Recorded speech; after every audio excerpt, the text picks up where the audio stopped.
നീങ്ങു പോന്ന അവിടെ ആരാ വേദരെടുത്ത്? അവിടെ ഡോക്ടറും നഴ്സുമാരൊക്കെ ഇല്ലേ? നീ എന്തെങ്ങനെ കണ്ണിച്ചോറല്ല സംസാരിക്കുന്നേ? വേദ അവിടെ തലയും വാലില്ലാതെ കിടക്കുമ്പോ നിനക്കെങ്ങനെ എവിടെ നിന്ന് ഭക്ഷണം കഴിക്കാൻ തോന്നുന്നേ? വേദയ്ക്ക് അങ്ങനെ ഒരു അവസ്ഥ വന്നെന്ന് വെച്ച് മരിക്കാൻ പറ്റുമോ? അങ്ങനെ ചോദിക്കുന്നീലേ. ഇവളുടെ പരവേശം കണ്ടാ തോന്നും വേദ ഇവളുടെ സ്വന്തം ചേച്ചിയാണെന്ന്. വേദയുടെ വീട്ടുകാർക്ക് പോലും ഇല്ലാത്ത ടെൻഷനാ ഇവൾക്ക്. അത് പിന്നെ ഇല്ലാതിരിക്കോ? എന്റെ ഫ്രണ്ടാ വേദ.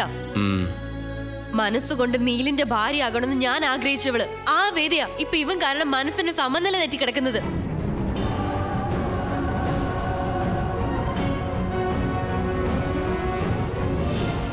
വേദ ജീവിതത്തിൽ ആകെ ഒരു തെറ്റ് ചെയ്തിട്ടുള്ളൂ. നീലിനെ സ്നേഹിച്ചു.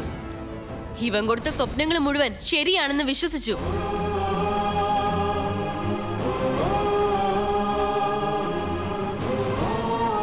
ആത്മാർത്ഥമായിട്ട് സ്നേഹിച്ചവർക്കാ സങ്കടം താങ്ങാൻ പറ്റാതെ വരുമ്പോ ഭ്രാന്ത് വരിക. ആത്മാർത്ഥത ഇല്ലാത്തത് കൊണ്ടായിരിക്കും നിനക്കത് വരാത്തത്. ചുമ്മാ തമാശക്കല്ലേ നീ? തിരിച്ചു വന്നത് ഒട്ടും ശരിയായില്ല.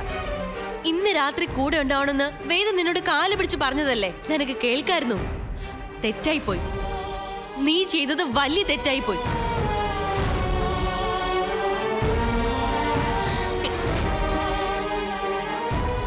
ക്രൂരിയാ നീ.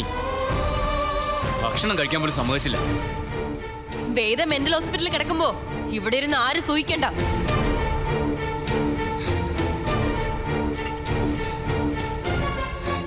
അവള് പറയുന്നൊന്നും കാര്യമാക്കണ്ട. അറിയാലോ അവളുടെ സ്വഭാവം. അല്ല, ഇനി ആരെന്തു പറഞ്ഞിട്ട് ഒരു പ്രയോജനം ഉണ്ടാവാൻ പോകുന്നില്ല. വേദയ്ക്ക് അസുഖം വന്ന സ്ഥിതിക്ക് ആ അധ്യായം അവസാനിച്ചു എന്ന് വേണം നമ്മൾ മനസ്സിലാക്കാൻ. എനിക്കറിയില്ല ഗിരി, ഒന്നും എനിക്കറിയില്ല.